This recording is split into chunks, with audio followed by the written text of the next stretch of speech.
The surface appears to be very, very fine-grained as you get close to it. It's almost like a powder.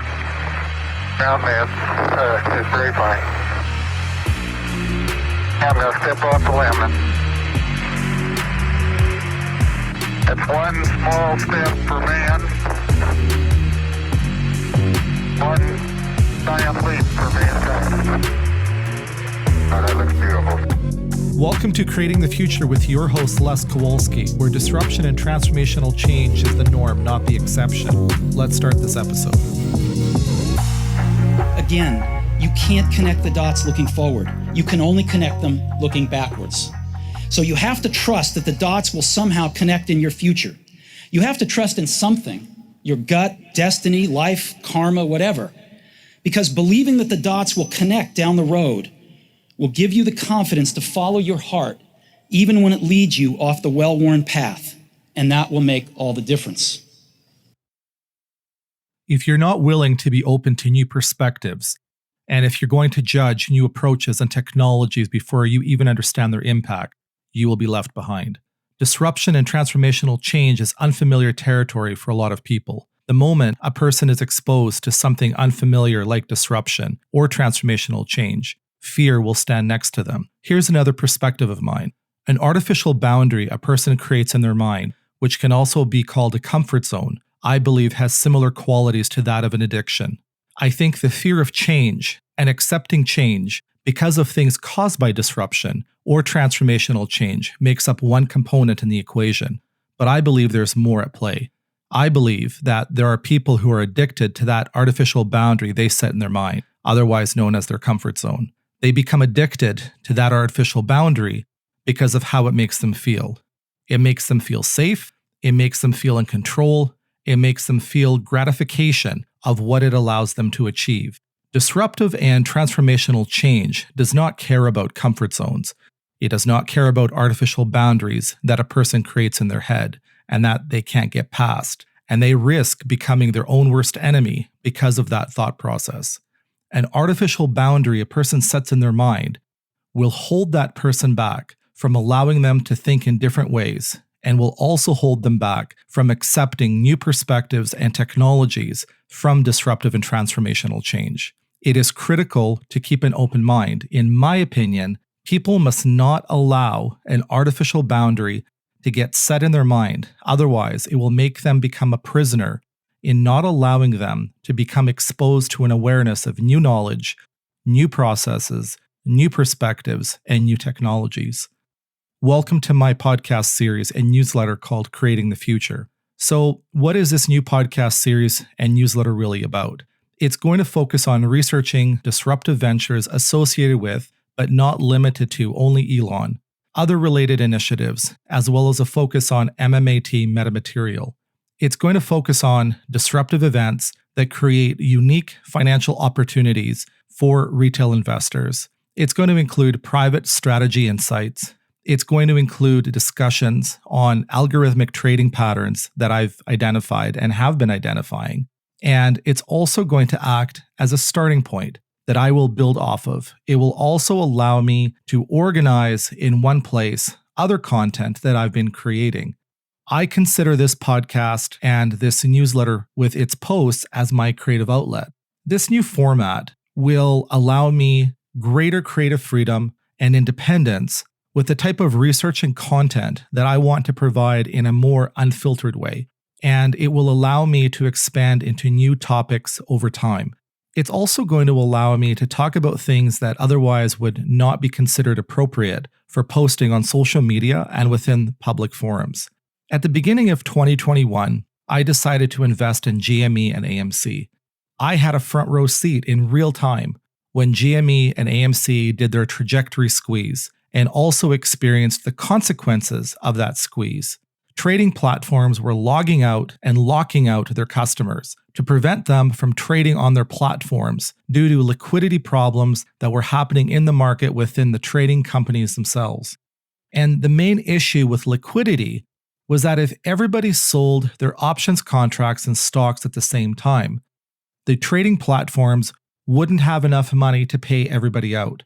So, what they decided to do was limit access to each trading platform itself, as well as limit the ability to buy GME and AMC stocks and option contracts. A lot of trading platforms also only allowed investors to sell their positions and not buy any new ones. Large institutions like banks, North America wide, were preventing their clients from logging into their online banking, regardless if they held positions in GME or AMC or had access to trading accounts in the first place. The fact that these institutions locked people out, including myself, in my opinion, had nothing to do with the financial system collapsing. It had more to do with the institutions themselves becoming insolvent. So, to protect themselves, they decided to lock everything down regardless of what impact it had on its clients. In one of my future episodes, I'm going to share with you some insights on what I experienced with my options contracts during the GME and AMC fiasco, and what you need to put into place, be aware of, and look out for if you're dealing with any future stock that goes through a potential squeeze. Several months later, I began talking to people about the GME and AMC fiasco, and I began to realize what the true consequences were during that time period. One thing that surprised me was what happened to some high net worth retail investors. In one instance, an institutional bank provided margin or credit to its client, and that client made $300,000 on GME and AMC during the squeeze. That amount was cash flow positive. That same individual was then unable to log into their trading platform and ended up losing that entire $300,000, and instead went negative $300,000 as a direct result because of the bank's actions from preventing that individual from logging into their trading account. And the craziest part is that the bank demanded payment against that margin account for the negative $300,000, even though they were fully responsible for preventing that individual from logging into their trading account and being able to sell their positions. Then I heard another story. On StockTwits, there is an individual with the handle JNKane464. He told me a story about his high net worth friend that went all in, losing $500,000 of his family money because he wasn't able to access his trading platform when this GME and AMC fiasco was taking place. His family paid a very heavy price, not because they lost the money, but because they lost their dad because of it. To be straight up, this is so hardcore. A lot of retail investors, regardless of what they invested in GME and AMC, lost their portfolios or large amounts disappeared within them because of lack of access to their accounts or due to policy changes directly affecting them because of actions taken by the trading platforms themselves. In late June 2021, Metamaterial was merging with Torchlight. It was well known that the Torchlight shell was heavily shorted. After the merger, the end result was losses of upwards of 85% to any retail investor's portfolio that held from Torchlight into the new merged Metamaterial shell. As a shareholder of Metamaterial myself, I began to see a lot of this misinformation on social media regarding Metamaterial and what was happening behind the scenes.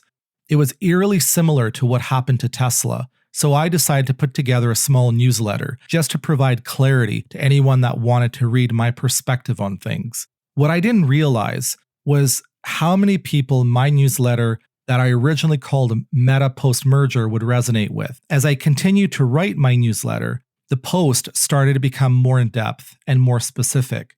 And then one day I saw content from one of my newsletter posts being used on social media in a way that it didn't make me feel warm and fuzzy inside, because the content got spun in a way that I felt got weaponized. I decided to make a format change, and this podcast series is part of a larger format change. Also, one other thing that I haven't mentioned that I'm planning to integrate into this podcast series and newsletter, Creating the Future, and it has to do with a book that I wrote that I never published. When I started in business, I met a retired judge, and he met with me 1 to 2 times a week for about 52 weeks. And he taught me about big business and how to protect yourself in business. And I took a lot of notes, so many notes that I decided to put them all together, and I created a book. The reason why I never published the manuscript is because the content is a little bit intense. What my intent is to also incorporate parts of that book into this newsletter and provide private podcast episodes in addition to content from that manuscript. As I mentioned previously, this podcast series and newsletter, Creating the Future, is my creative outlet. All of the content posted is original and it's created by me. As I develop out this podcast series and the newsletter, I'll be adding other components and content to it. It's important for me to share insights, processes, alternative and non-traditional methods to any individual who is a retail investor, regardless of what your portfolio size is, so you can create a power roadmap to whatever you're trying to achieve and make some solid revenue along the way while navigating manipulation in the market. Now, to deliver this podcast series and the newsletter with its posts for Creating the Future, I use a platform called Substack to help ensure some of my content does not get potentially weaponized in the future in a public forum again. I decided that I wanted to lock down some of my content. The problem is that with Substack, it doesn't allow me to lock my content down without charging something for it. And to be honest, I had mixed feelings about that. I needed some time to think about how I wanted to do this so that it was fair. I came across a post on Twitter that said, anything meant to help people should only be profitable contingent on success. I like that. I decided the revenue model I'm going to apply to this podcast and newsletter is going to be based on that. Being creative in business is critical, and as this podcast and newsletter are both a direct extension of me, I want to be creative of how I structure this all up. So I have a proposal for you. I will invest in you if you invest in me. And here's how that's going to work. Substack has 3 tiers that I have to integrate into. 1, which is monthly, and 2, which are annual. The second annual rate, they refer to it as a founding member rate. There's no way for me to change that. It's the way it's programmed into the platform. So I chose a monthly rate that I think is fair, and the number I chose has meaning to me personally. But here's the thing. If my content allows you to make money and it introduces you to different avenues to financial growth, then what I would ask of you is to go to the founding member subscription line item within my newsletter and change the rate to a number you choose that you think reflects the true value of my content. Then you invest in me. I'm going to let you decide what the value of my content, research, and knowledge is that I'm posting. I want this to be fair, and I want this to be accessible to anyone. In return, if you do that, I will invest in you even more by developing more specialized and unique content specifically available and accessible for you by you. I will invest in you if you invest in me.